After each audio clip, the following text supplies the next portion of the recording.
Il y a des livres que l'on lit. Et il y a des livres qui nous lisent. Conversation avec Dieu fait partie de cela. Ce n'est pas un livre religieux. Ce n'est pas un livre de prière. Ce n'est pas non plus un livre qui cherche à te convaincre. C'est un livre qui pose des questions que beaucoup n'osent pas formuler à voix haute. Des questions simples, mais dangereuses. Pourquoi la souffrance existe-t-elle? Pourquoi ai-je peur? Pourquoi ai-je l'impression de ne jamais être à ma place? Pourquoi Dieu semble-t-il parfois silencieux?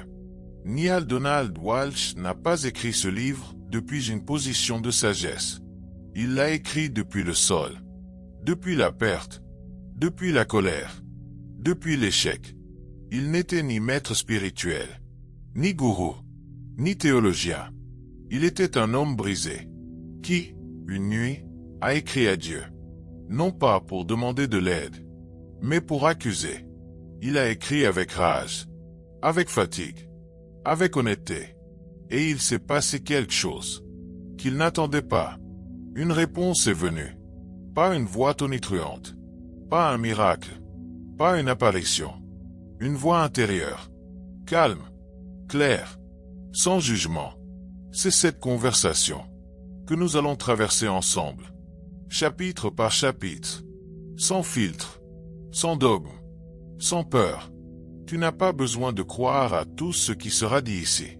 Tu n'as même pas besoin d'y croire du tout. Mais si quelque chose en toi écoute déjà, alors cette vidéo n'est peut-être pas un hasard. Avant de commencer, il y a une chose importante à comprendre. Dans ce livre, Dieu n'est pas une entité extérieure qui observe et punit. Dieu n'est pas un juge. Dieu n'est pas une récompense. Dieu est une expérience, une conscience, une présence.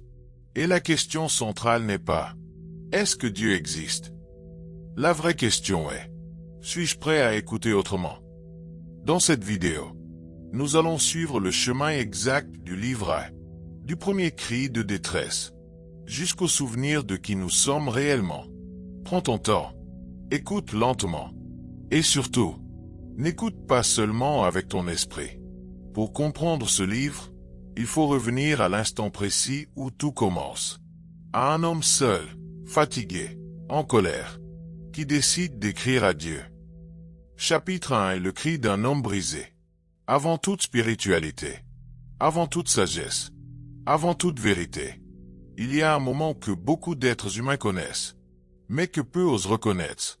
Le moment où l'on n'en peut plus. Neale Donald Walsch n'est pas en quête d'illumination quand ce livre commence. Il n'est pas en méditation au sommet d'une montagne. Il ne cherche pas Dieu. Il essaie juste de survivre. Sa vie est en désordre. Financièrement, il est à bout. Professionnellement, il est instable. Émotionnellement, il est épuisé. Physiquement, il est affaibli. Et surtout, intérieurement, il est en colère. Pas une colère bruyante. Une colère lourde, silencieuse, accumulée depuis des années. Il a fait ce qu'on lui a dit de faire. Travailler dur. Être honnête. Essayer d'être quelqu'un de bien. Ne pas trop demander. Ne pas trop se plaindre. Et pourtant, sa vie ne ressemble pas à une récompense. C'est là que naît la vraie question du livre. Pas une question spirituelle. Une question humaine. À quoi ça sert de bien faire les choses? Si tout s'effondre quand même? Cette question, beaucoup la portent. Peu la formulent. Encore moins l'adressent à Dieu. Mais cette nuit-là, Walsch ne filtre plus. Il prend une feuille. Il prend un stylo. Et il écrit. Pas pour être poli. Pas pour être croyant. Pas pour être respectueux. Il écrit comme on crie dans le noir. Il reproche. Il accuse. Il interroge avec agressivité. Pourquoi la souffrance? Pourquoi l'échec? Pourquoi le manque? Pourquoi le silence? Ce qui est fondamental ici, c'est que cette lettre n'est pas une prière. Une prière cherche souvent à plaire, à être bien formulée, à ne pas déranger. Cette lettre, elle, dérange. Et c'est précisément pour cette raison qu'elle est sincère. Dans ce livre, un message fort apparaît dès le début, sans être encore formulé clairement. Dieu ne répond pas à la façade. Dieu répond à la vérité. Tant que l'être humain fait semblant d'aller bien, il reste enfermé dans son rôle. Tant qu'il récite ce qu'il pense devoir dire, rien ne bouge. Mais quand il n'y a plus de masque, quand la fatigue est réelle, quand la colère est assumée, alors quelque chose s'ouvre. Ce chapitre parle d'un état que beaucoup connaissent. Le point de rupture. Ce moment où l'on arrête de demander gentiment, où l'on arrête d'espérer calmement, où l'on arrête de croire que tout va s'arranger un jour. C'est le moment où l'on dit « ça suffit ». Et contrairement à ce que l'on nous a appris, ce moment n'est pas un échec spirituel. Il est souvent le début. Le livre ose dire quelque chose de très dérangeant pour certaines croyances. La colère n'éloigne pas de Dieu. L'hypocrisie, oui, ce n'est pas l'absence de foi qui bloque. C'est la peur de dire ce que l'on ressent vraiment. Walsh ne cherche pas une réponse théologique. Il cherche du sens. Et cette quête est universelle. Parce que ce chapitre, en réalité, ne parle pas seulement de lui. Il parle de tous ceux qui se sont déjà demandé, en silence, tard le soir, qu'est-ce que je fais de travers? Pourquoi j'ai l'impression de ramer à contre-courant? Pourquoi la vie semble si dure alors que j'essaie? Ce cri-là, ce n'est pas un blasphème. C'est un appel. Et ce qui rend ce chapitre si puissant, c'est que Walsh ne s'attend à rien en écrivant. Il ne croit pas qu'une réponse viendra. Il ne guette aucun signe. Il a juste vidé ce qu'il portait. Et souvent, dans la vie, c'est exactement à ce moment-là que quelque chose peut commencer. Parce qu'après le cri, après la décharge, après le silence, il reste un espace. Un espace où une réponse inattendue peut se glisser. Chapitre 2, Dieu répond. Après avoir écrit cette lettre, Neale Donald Walsh ne ressent pas de soulagement immédiat. Il n'y a pas de paix soudaine, pas de révélation, pas de lumière. Il a simplement vidé ce qu'il avait à l'intérieur. Et souvent, c'est exactement ce qui se passe dans nos propres vies. On parle, on se confie, on craque, puis rien. Le silence. Et ce silence, on le connaît bien. On l'interprète vite. On se dit que personne n'écoute, que Dieu est loin, que l'univers est indifférent. Mais dans ce livre, le silence n'est pas vide. Il est plat. Un jour, sans prévenir, Walsh entend une pensée. Mais pas une pensée ordinaire. Ce n'est pas une pensée qui commente. Ce n'est pas une pensée qui critique. Ce n'est pas une pensée qui rumine. C'est une pensée qui répond précisément à ce qu'il a écrit. Calme, clair, structuré. Et c'est là que le récit devient troublant. Parce que cette voix ne parle pas comme on s'attend à ce que Dieu parle. Elle ne commence pas par « tu as tort ». Elle ne commence pas par « tu n'as pas assez cru ». Elle ne commence pas par « tu dois faire mieux ». Elle commence par une remise en question radicale. « Tu t'es trompé sur moi ». Pas avec sévérité, avec douceur. Cette réponse bouleverse immédiatement le cadre habituel. Dans beaucoup de traditions, Dieu est présenté comme une autorité suprême, un juge moral, une entité qui observe, récompense ou punit. Ici, rien de tout cela. Le Dieu de ce livre n'est pas offensé. Il n'est pas vexé. Il ne réclame aucune excuse. Il ne demande pas à être adoré. Il ne cherche pas à être craint. Il explique. Et cette posture change tout. Parce qu'un Dieu qui explique n'est pas un Dieu qui domine. C'est un Dieu qui accompagne. Peu à peu, la voix expose une idée dérangeante. Dieu n'a jamais cessé de parler à l'humanité. Ce n'est pas Dieu qui s'est éloigné. C'est l'humain qui a appris à ne plus écouter certaines voix intérieures. Dans ce livre, Dieu parle à travers l'intuition, la lucidité, les pensées les plus calmes et les plus justes. Pas celles qui crient, pas celles qui accusent, pas celles qui paniquent, celles qui observent. Et là, une question surgit naturellement. Si cette voix existe, comment la distinguer de nos propres pensées? Le livre ne donne pas de méthode magique. Il donne un critère simple. La voix de Dieu ne divise pas. Elle n'humilie pas. Elle n'effraie pas. Elle élargit. Elle ne dit pas « Tu es nul ». Elle dit « Tu es en train d'apprendre ». Elle ne dit pas « Tu as échoué ». Elle dit « Tu explores une expérience ». Cette manière de parler est profondément déstabilisante, parce qu'elle retire à l'être humain une habitude ancienne, celle de se juger constamment.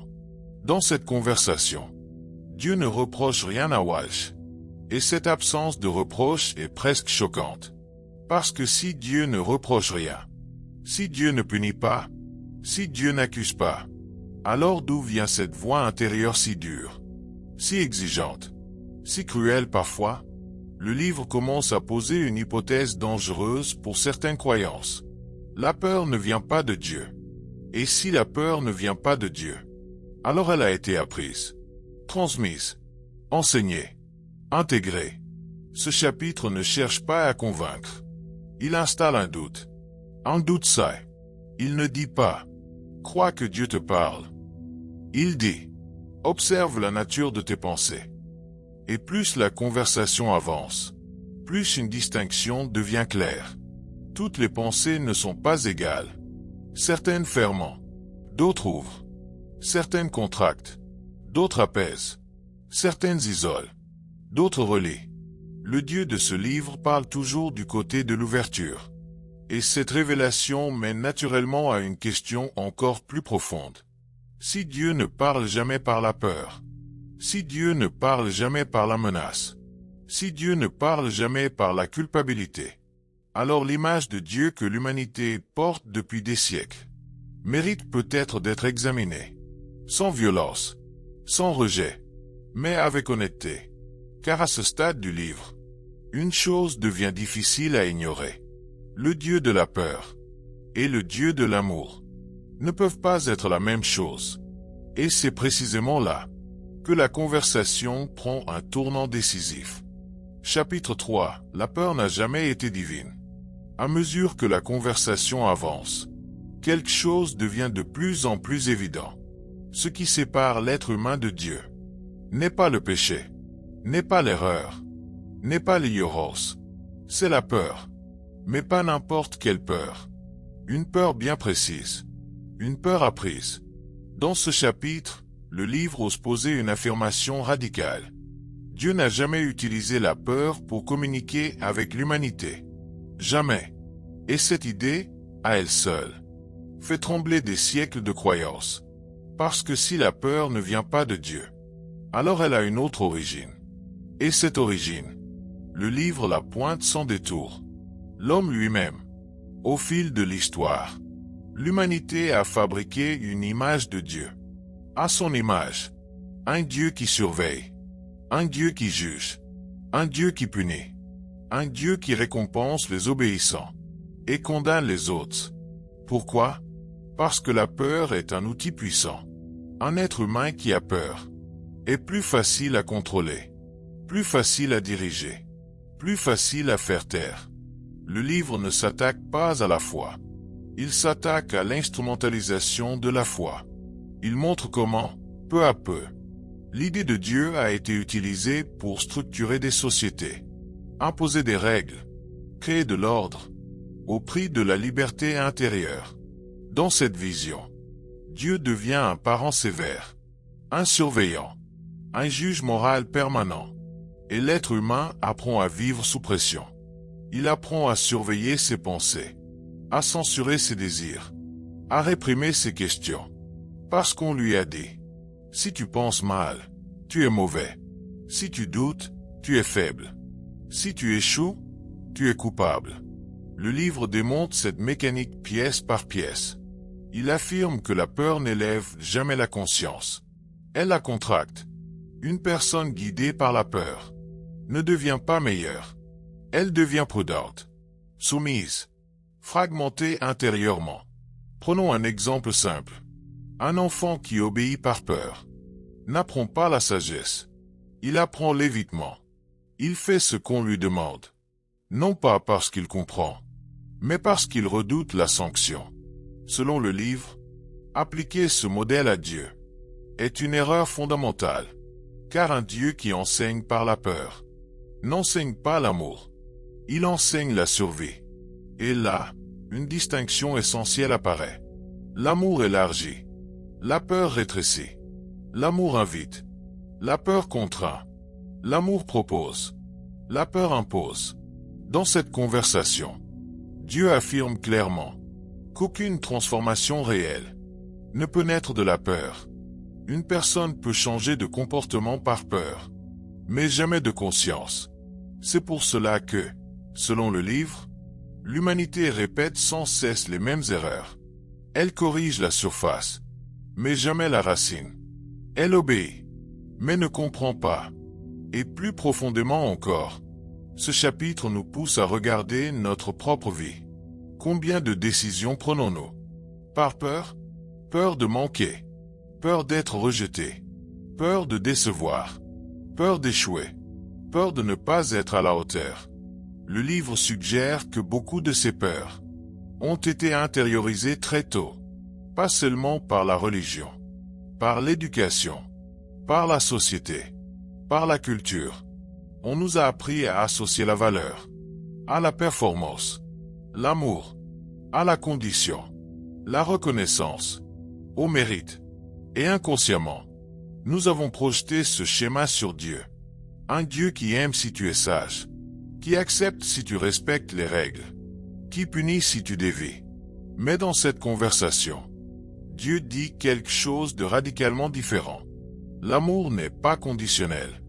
Et s'il n'est pas conditionnel, alors la peur n'a plus de rôle à jouer. Ce chapitre agit comme un miroir. Il ne demande pas « En quoi crois-tu » Il demande « Qu'est-ce qui te fait agir ?» Parce que là où il y a de la peur, il n'y a pas de liberté. Et là où il n'y a pas de liberté, il n'y a pas de véritable choix. À ce stade du livre, une vérité commence à s'imposer doucement. Si Dieu est amour, et si l'amour n'utilise jamais la peur, alors une grande partie de ce que nous appelons divin ne l'est peut-être pas. Et cette prise de conscience prépare le terrain pour une idée encore plus dérangeante.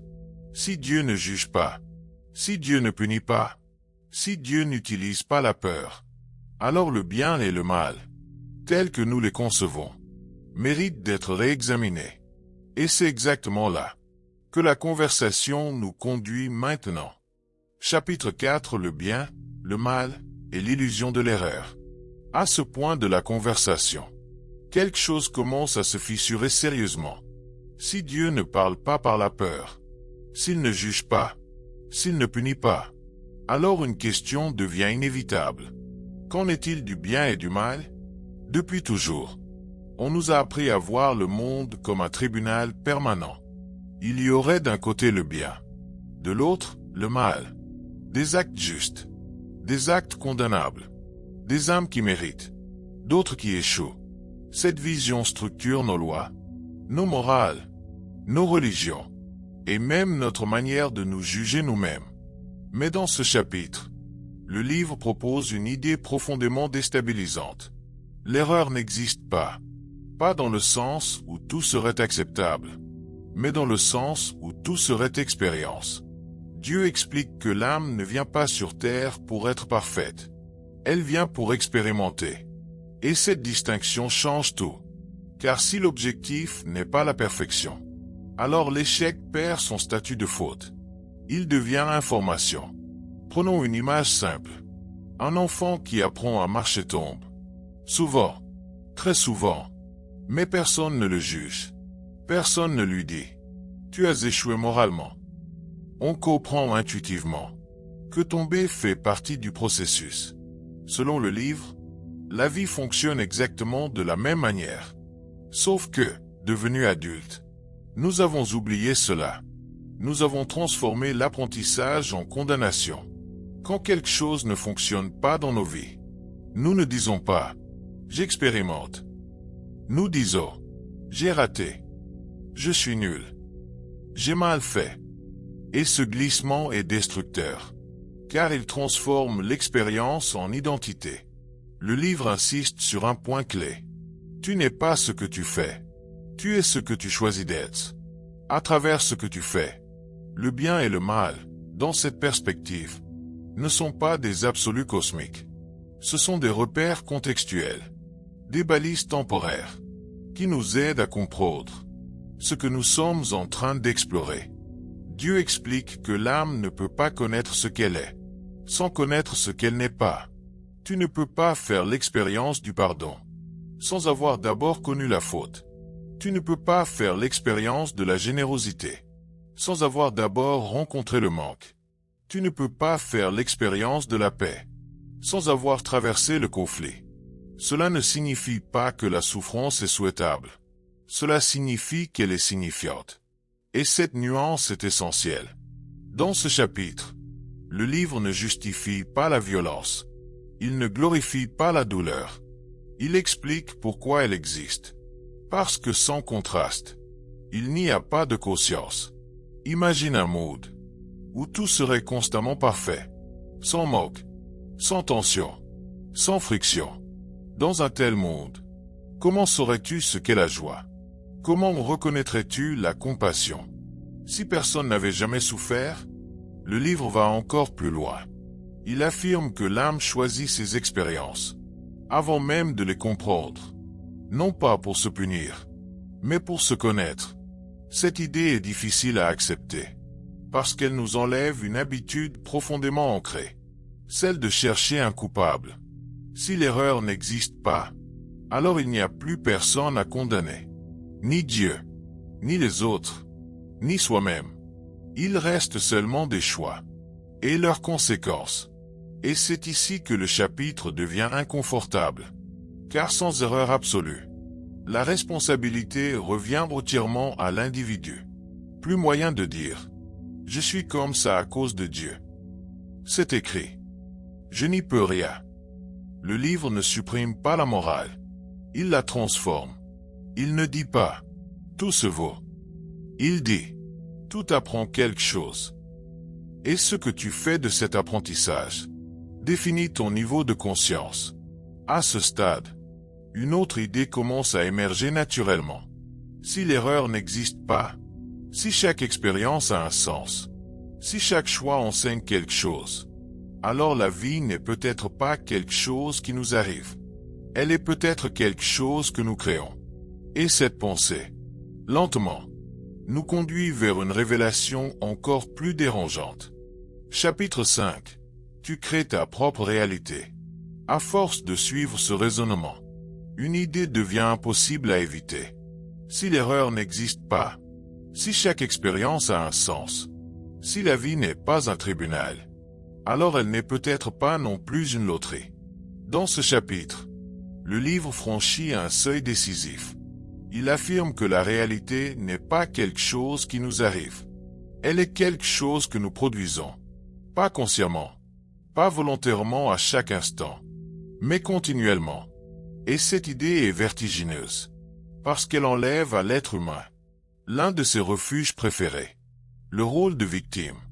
Selon Conversation avec Dieu, nous créons notre réalité à travers un processus simple, mais souvent ignoré.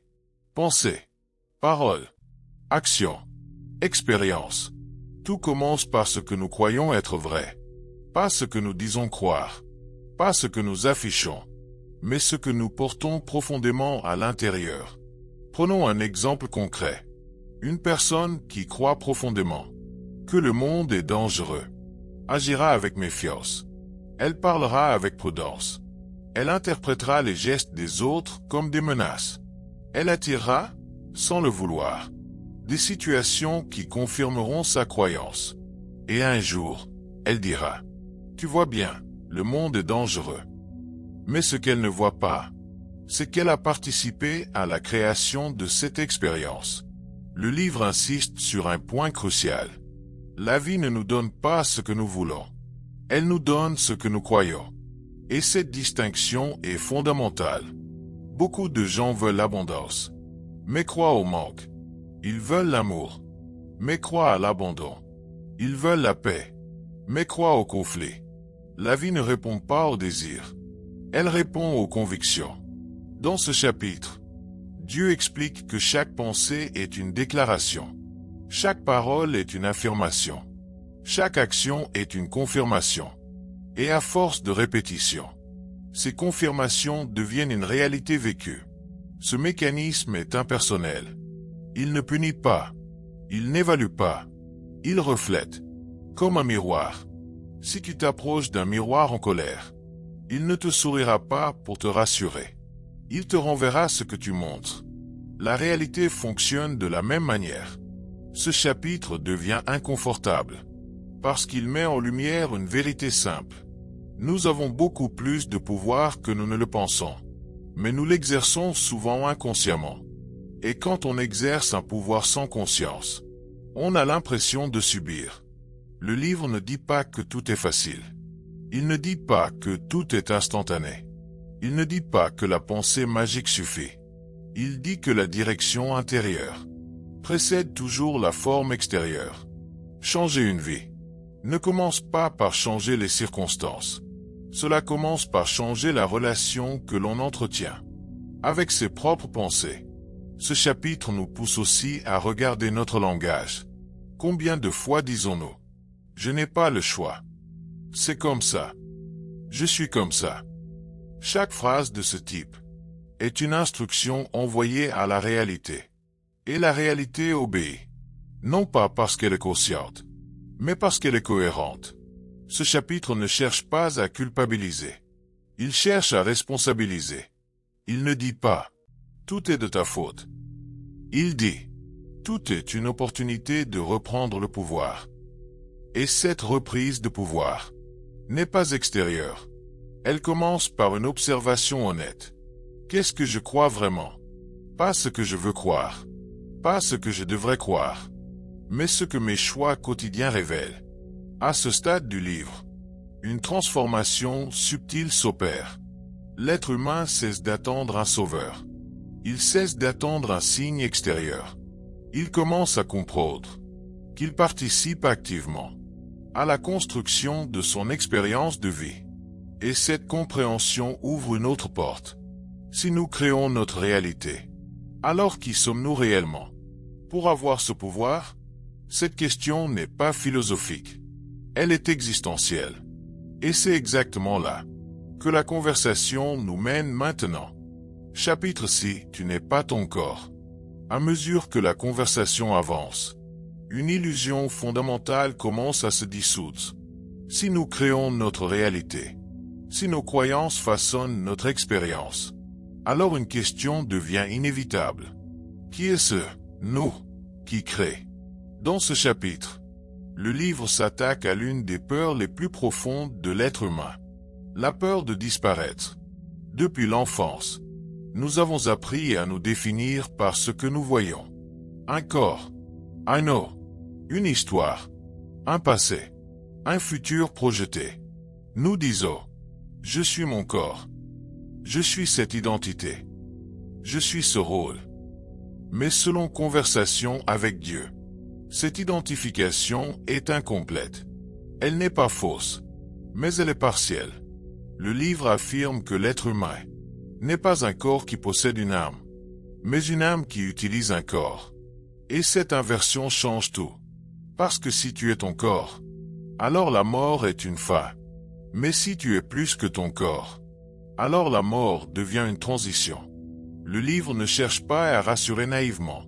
Il ne nie pas la douleur de la perte. Il ne minimise pas l'attachement. Il propose une autre lecture. Il explique que l'âme choisit l'expérience humaine, comme un acteur choisit un rôle. Le rôle est réel. Les émotions sont réelles. La souffrance est réelle. Mais le rôle n'épuise pas l'identité. Prenons une image simple. Un acteur qui joue un personnage tragique peut pleurer, souffrir, mourir sur scène. Mais à la fin de la pièce, il quitte la scène. Le personnage disparaît. L'acteur demeure. Selon le livre, la vie fonctionne de la même manière. Le corps est le costume. La personnalité est le scénario. L'âme est l'acteur. Cette idée bouleverse notre rapport à la peur. Car si la mort n'est pas une annihilation, alors beaucoup de nos angoisses perdent leur fondement. La peur de manquer, la peur d'échouer, la peur de ne pas laisser de traces. Toutes ces peurs reposent sur une croyance, celle que cette vie est tout ce que nous avons. Dans cette conversation, Dieu explique que l'âme ne cherche pas la survie. Elle cherche l'expression. Elle ne cherche pas à durer. Elle cherche à se connaître. Et c'est pour cela que la vie humaine est intense. Parce qu'elle est limitée. C'est précisément parce que le corps est fragile. Parce que le temps est compté. Que chaque expérience a du poids. Le livre affirme aussi quelque chose de très dérangeant. La peur de la mort est la racine de presque toutes les autres peurs. Peur de perdre. Peur d'aimer. Peur de se tromper. Peur de s'engager. Nous protégeons sans cesse quelque chose que nous croyons menacé. Mais si ce que nous sommes réellement ne peut pas être détruit, alors la protection excessive devient inutile. Cela ne signifie pas devenir imprudent. Cela signifie devenir libre. Libre d'aimer sans garantie. Libre de choisir sans certitude. Libre d'explorer sans obsession du résultat. Ce chapitre invite à regarder la mort autrement. Non pas comme une punition. Non pas comme un échec. Mais comme un passage. Et cette vision change aussi notre manière de vivre. Car si la mort n'est pas une fin, alors la vie n'est plus une course. Elle devient une exploration. Une succession d'expériences. Choisies non pas pour prouver sa valeur, mais pour se reconnaître. À ce stade du livre, une paix subtile commence à s'installer. Pas une paix naïve. Une paix lucide. La paix de celui qui comprend qu'il n'a rien à perdre, qui soit essentiel. Et cette compréhension transforme profondément notre rapport aux autres. Car si l'autre aussi est plus que son corps, plus que son rôle, plus que ses erreurs, alors aimer devient possible, sans possession.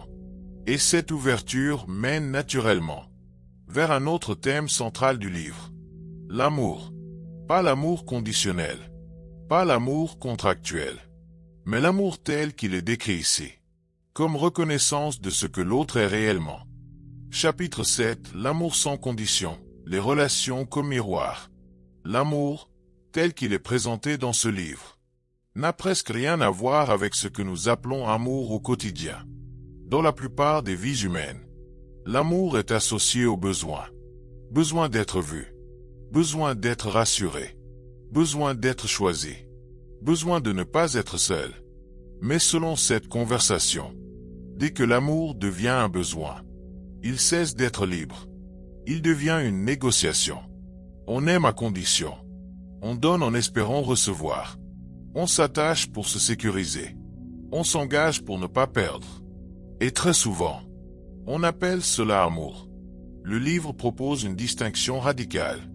L'amour véritable n'est pas quelque chose que l'on obtient. C'est quelque chose que l'on est. Quand on cherche l'amour, c'est qu'on ne se vit pas encore comme amour. Et cette phrase, à elle seule, explique une immense partie de la souffrance relationnelle. Parce que beaucoup de relations humaines ne sont pas des rencontres, mais des compensations. Deux manques qui se croisent, deux peurs qui s'attachent, deux solitudes qui tentent de se rassurer mutuellement. Au début, cela ressemble à de la fusion, à de la passion, à quelque chose de fort. Mais avec le temps, les attentes apparaissent. Tu devrais être comme ceci. Tu devrais me comprendre. Tu devrais combler ce vide en moi. Et quand l'autre échoue, la déception s'installe. Le livre explique que l'autre n'est jamais là pour nous compléter. Il est là pour nous révéler. Chaque relation est un miroir. Pas un miroir flatteur. Un miroir honnête. L'autre reflète ce que nous portons déjà. Nos peurs, nos blessures, nos croyances sur nous-mêmes. C'est pour cela que certaines relations sont si intenses. Elles touchent exactement là où nous ne sommes pas encore libres. Prenons un exemple simple. Une personne qui a peur de l'abandon sera attirée, souvent inconsciemment, par des partenaires émotionnellement distants. Non pas par malchance, mais par cohérence intérieure. La relation devient alors un terrain d'apprentissage. Non pas pour changer l'autre, mais pour regarder cette peur en face. Dans cette perspective, les relations ne sont plus des récompenses ou des échecs. Elles sont des expériences de conscience.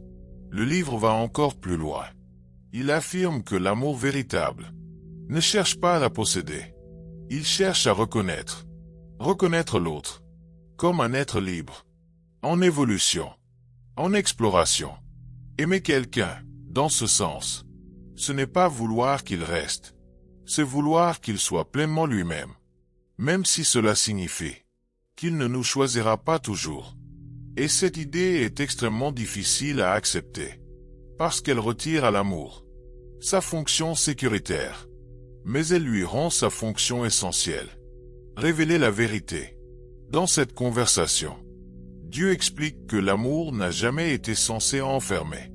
Ce sont les êtres humains qui ont transformé l'amour en contrat. Je t'aime si tu fais ceci. Je reste si tu promets cela. Je donne si tu rends. Mais l'amour conditionnel n'est pas de l'amour. C'est un échange.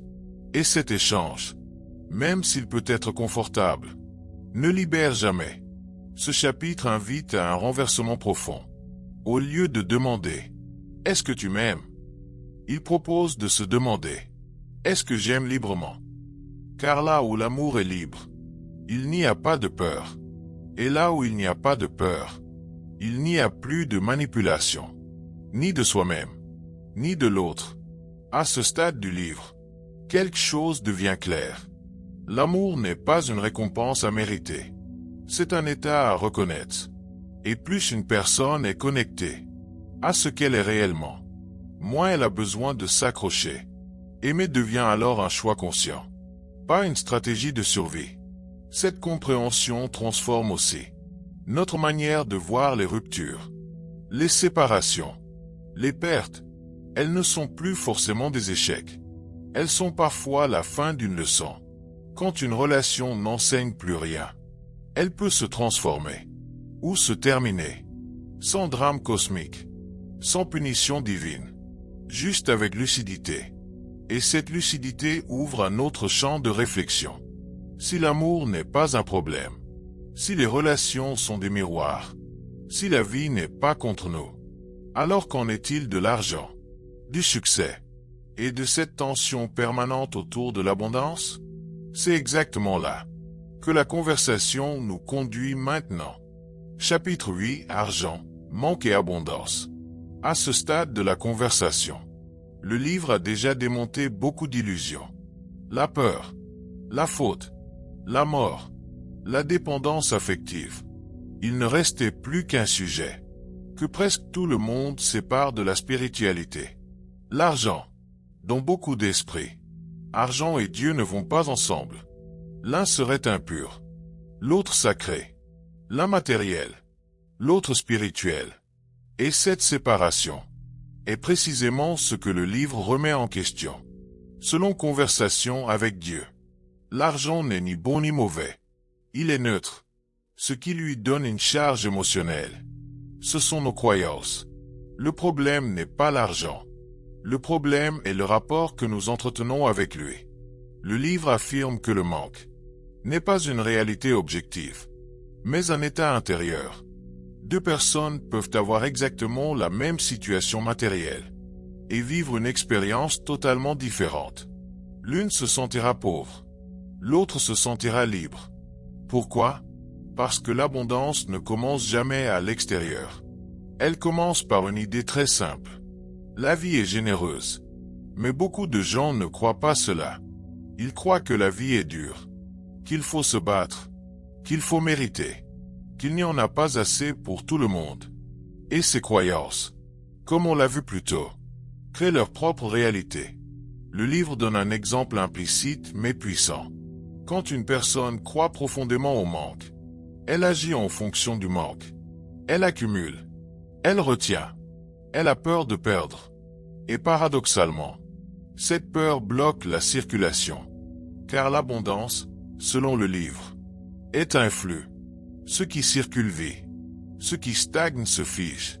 Une personne qui a peur de manquer a du mal à donner, mais aussi du mal à recevoir. Recevoir devient suspect. Recevoir crée de la culpabilité. Recevoir semble dangereux. Dans cette conversation, Dieu explique que recevoir n'est pas moins spirituel que donner. Refuser de recevoir, ce n'est pas de l'humilité. C'est souvent un refus de reconnaître sa propre valeur. Beaucoup de gens se disent « Je ne mérite pas, d'autres en ont plus besoin que moi. Ce n'est pas pour moi. » Mais derrière ces phrases, il y a une croyance plus profonde, celle de l'indignité. Et cette croyance agit comme un plafond invisible. Le livre va encore plus loin. Il affirme que la pauvreté n'a jamais été un idéal spirituel. C'est une interprétation humaine. La vie cherche l'expansion, pas la restriction. Une plante ne s'excuse pas de pousser. Un arbre ne se sent pas coupable de porter des fruits. Pourquoi l'être humain devrait-il s'excuser d'abondance? Ce chapitre invite à observer nos jugements. Quand quelqu'un réussit financièrement, quelles pensées surgissent?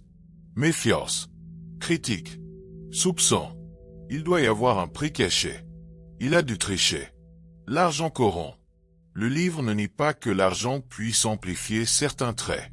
Il dit simplement qu'il amplifie ce qui est déjà là. L'argent ne rend pas mauvais. Il rend visible. S'il y a de la peur, elle sera amplifiée. S'il y a de la générosité, elle le sera aussi. Dans cette perspective, l'argent devient un révélateur de conscience, pas une finalité, un outil. Et comme tout outil, il dépend de l'intention. Ce chapitre nous oblige aussi à regarder nos contradictions intérieures.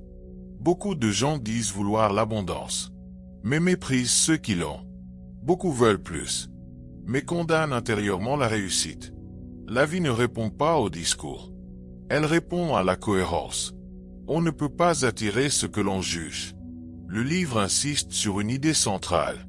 L'univers ne fonctionne pas sur la base de la rareté, mais de l'expansion. La rareté est une construction mentale. Elle naît de la comparaison, de la peur et de l'oubli. L'oubli que la source n'est pas limitée. Ce chapitre ne dit pas « cherche l'argent ». Il dit « arrête de croire qu'il te sépare du spirituel ». Quand l'argent cesse d'être un symbole de peur, il retrouve sa juste place. Ni idole, ni tabou, simplement un moyen parmi d'autres d'exprimer ce que l'on est. Et cette réconciliation entre le spirituel et le matériel prépare la dernière étape du livre.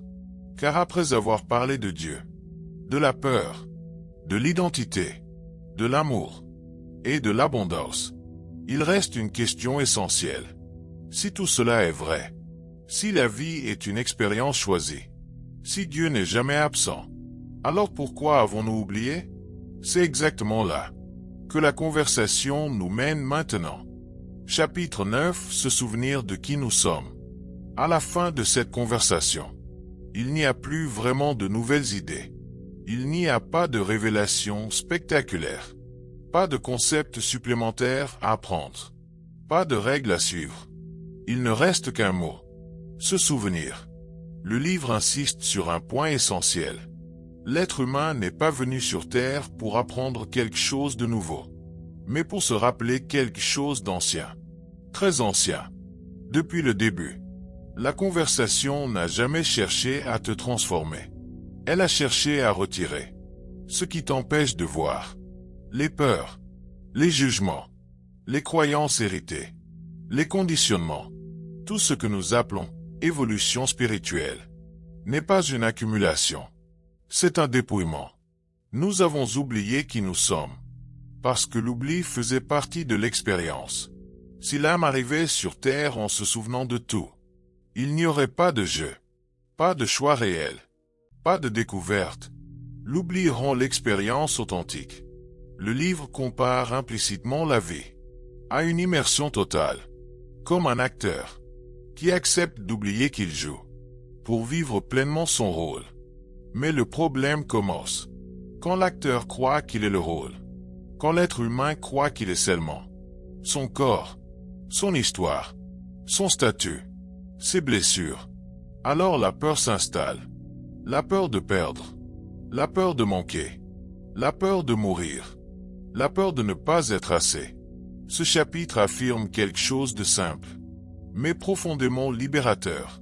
Tu n'as jamais cessé d'être ce que tu es. Tu as simplement oublié. Et le souvenir ne vient pas par l'effort. Il vient par le silence. Pas le silence extérieur. Le silence intérieur. Le silence qui apparaît. Quand on arrête de se définir sans cesse. Quand on arrête de courir après une image.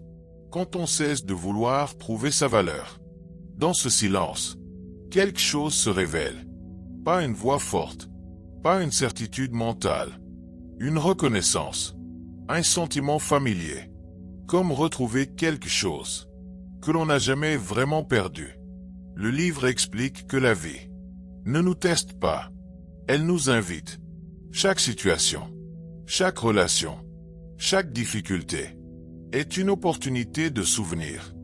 Non pas en réussissant parfaitement, mais en choisissant consciemment. Choisir l'amour plutôt que la peur. Choisir la vérité plutôt que l'illusion.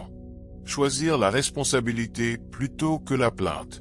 Pas parce que c'est moralement mieux, mais parce que c'est aligné avec ce que nous sommes. À ce stade, Dieu ne donne plus d'instructions. Il ne dit plus quoi faire. Il rappelle. Il rappelle que nous sommes des êtres créateurs. Que nous sommes ici volontairement. Que nous ne sommes jamais séparés de la source. La séparation était une illusion nécessaire pour faire l'expérience de la réunion. Et cette réunion ne se fait pas après la mort. Elle se fait ici, dans la manière de vivre, dans la manière de regarder. Quand on se souvient, le monde ne change pas immédiatement, mais le regard change. Les problèmes ne disparaissent pas tous, mais ils perdent leur pouvoir. La vie cesse d'être un combat et devient un dialogue permanent entre ce que nous croyons être et ce que nous sommes réellement. Et c'est ainsi que le livre 1 se termine. Pas par une promesse, pas par une doctrine, pas par une conclusion définitive, mais par une invitation à écouter autrement, à vivre autrement, à se souvenir, encore et encore. Conclusion, conversation avec Dieu, livre 1. Nous arrivons à la fin de ce livre 1. Et si une chose doit rester, ce n'est pas une idée, c'est une sensation. Ce livre ne cherche pas à t'expliquer Dieu. Il cherche à te faire écouter autrement. Il ne te dit pas quoi croire. Il te rappelle que la peur n'a jamais été une vérité, que l'amour n'est pas une récompense, et que la vie n'est pas contre toi. Il dit simplement ceci. Tu n'as rien à devenir. Tu as quelque chose à te rappeler. Si certaines paroles t'ont touché, ce n'est peut-être pas parce qu'elles sont nouvelles, mais parce qu'elles te sont familières. Et maintenant, la conversation continue en dehors de ce livre, dans ta manière de penser, de choisir, d'aimer. Si ce contenu résonne avec toi, abonne-toi à Culture Sapiens, la voix des livres. Ici, on ne donne pas des réponses, on ouvre des espaces.